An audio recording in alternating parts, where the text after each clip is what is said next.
Computer science అన్న ఇప్పుడు ఒక క్లాస్ మన దగ్గర స్టార్ట్ అవుతే ఒక batch hardly it will be from 40 to 60 that అయితే బ్యాచ్ ఇక్కడ ఉండదు. రైట్. సో ఆ బ్యాచ్ లో మనకి కంప్యూటర్ సైన్స్ స్టూడెంట్స్ ఉంటారు, నాన్ టెక్ వాళ్ళు ఉంటారు, కొంతమంది అయితే అసలు ఇంకా డిఫరెంట్ బ్యాక్గ్రౌండ్స్ నుంచి వస్తారు. Okay. మీరు చాలా మందితో ఇంటర్వ్యూ కూడా చూసారు, Right, వాళ్ళకి right. జాబ్స్ వచ్చాయి. అవును. వాళ్ళకి అసలు టెక్నికల్ కి సంబంధం కూడా లేదు.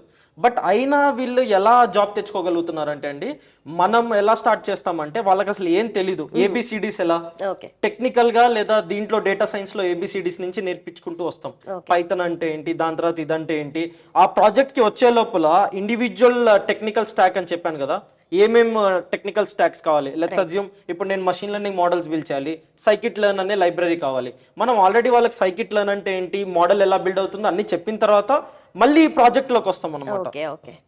రైట్. అండ్ ఆల్సో చాలా లైక్ ఫ్యూ వీక్స్ నుండి చాలా మంది ప్లేస్ అయ్యారు కదా, సో వాళ్ళతో మనం మాట్లాడుతూ ఉన్నాం అనమాట. అండ్ వాళ్ళు ఎలాంటి సపోర్ట్ తీసుకున్నారు ఏంటి అనేది చాలా జెన్యూన్ ఫీడ్బ్యాక్ వాళ్ళు మాతో షేర్ చేసుకున్నారు. సో రీసెంట్గా ప్లేస్ అయిన వాళ్ళ గురించి కానీ, బీయింగ్ అ ట్రైనర్ మీకు ఎలా అనిపిస్తుంది, what would you like to say? అండి నేను ఒకటే చెప్పదలుచుకున్నాను, ఎందుకంటే చాలా మంది కామన్ గా అడిగే క్వశ్చన్ ఏంటంటే end of the day placements అంటారు. Correct. బట్ ఇప్పుడు మీరు ఇంతమందితో ఈ జర్నీలో మీరు ఒక 50 పీపుల్ అన్న ఇంటర్వ్యూ చేసి ఉంటారు.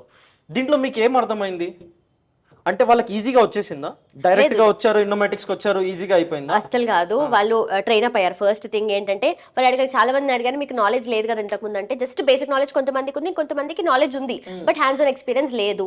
తర్వాత మాక్ ఇంటర్వ్యూస్ ఎలా హెల్ప్ అయ్యాయో చెప్పారు. అలాగే మెంటరింగ్ సెషన్స్, ఎస్పెషల్లీ నేను కనుక్కున్న దానిలో కల్లా చాలా మందికి మెంటరింగ్ సెషన్స్, ఎందుకంటే వాళ్ళకి 1-on-1 కాన్వర్సేషన్ కి ఎక్కువ స్కోప్ అక్కడే ఉంటుంది కాబట్టి అది చాలా హెల్ప్ అయింది.